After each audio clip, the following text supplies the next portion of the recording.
ہم سے اسحاق نے بیان کیا، کہا ہم کو عبد الصمد نے خبر دی، کہا ہم کو عبد الرحمن بن عبداللہ بن دینار نے بیان کیا، انہوں نے اپنے باپ سے سنا، وہ ابو صالح سے، وہ ابو ہریرہ رضی اللہ عنہ سے، وہ رسول کریم صلی اللہ علیہ وسلم سے نقل کرتے۔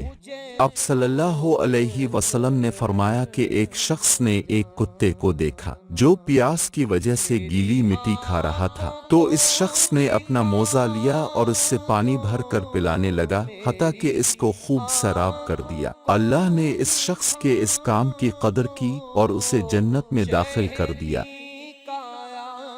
Book 4, Ablution. Chapter 34. If a dog drinks from the utensil of any one of you, then it is essential to wash it 7 times. Narrated Abu Huraira. The Prophet said, a man saw a dog eating mud from the severity of thirst. So, that man took a shoe and filled it with water and kept on pouring the water for the dog till it quenched its thirst.